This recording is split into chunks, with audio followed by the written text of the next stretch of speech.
C'est ma lumière qui rayonne. On prépare l'album, le grand album Charlie Lou qui sort au printemps. On va le dévoiler en même temps que le clip le 7 avril. Parce qu'en fait, l'album va sortir au mois de mai. Par contre, on sort un premier single le 7 avril et c'est à ce moment-là qu'on va dévoiler la couverture de l'album et le nom de l'album. Ça reste encore un petit peu secret pour l'instant. On est sur un style bossa, reggae, un petit peu électro. On a essayé de le faire beaucoup plus rythmique que le précédent, que l'EP l'Overdose.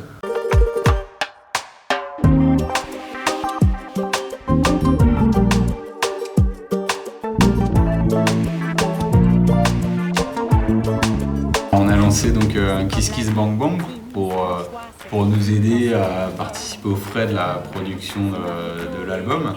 On n'a pas fait le calcul complet de l'ensemble des frais, mais il y a la partie graver les CD, les vinyles, il y a toute la partie prise de son, studio, les studios d'enregistrement. On a beaucoup enregistré nous-mêmes avec le home studio qu'on a déjà. Mais après, il y a des phases, par exemple, pour enregistrer la batterie. La batterie, on ne peut pas le faire à la maison, il faut une quinzaine de micros. On n'est pas équipé pour enregistrer la batterie. On a enregistré Cajoun dans le home studio. On a enregistré Marcio, lui, nous a directement envoyé ses parties déjà enregistrées, prémixées, super. Au frais, il y a aussi tout ce qui est mastering, l'étape finale vraiment d'arranger le son là, qu'on fait faire par Carlos Freitas, qui est un ingénieur son brésilien avec qui on travaille à distance également, qui nous fait vraiment le mastering, la touche finale pour que le morceau se diffuse bien quel que soit le contexte, autant si on veut le passer dans une boîte de nuit, écouter dans la voiture, au casque ou du téléphone. C'est ça. Là, Charlie s'est concentré sur la partie audio. À vrai dire, on doit y rajouter quand même encore aussi du conseil au mix et du coaching parce qu'on bosse quand même avec toute une équipe de pros autour de nous.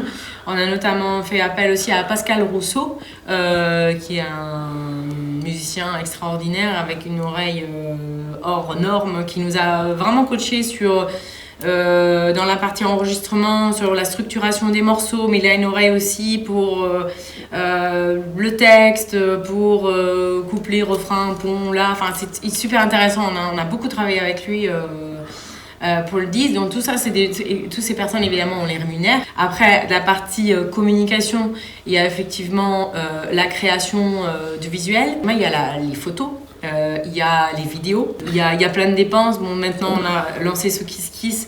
L'idée c'est aussi après d'envoyer tout ça par la poste avec une petite carte, avec ensuite il y a les frais postaux. En fait, quand on regarde de près, c'est vrai que les dépenses s'accumulent vite. On a essayé de limiter les coûts, donc on a mis un Kiss Kiss Bang Bang en route pour 8 500 €, ce qui couvre les frais dont on a parlé là. À peu près, pas tout à fait, je dirais.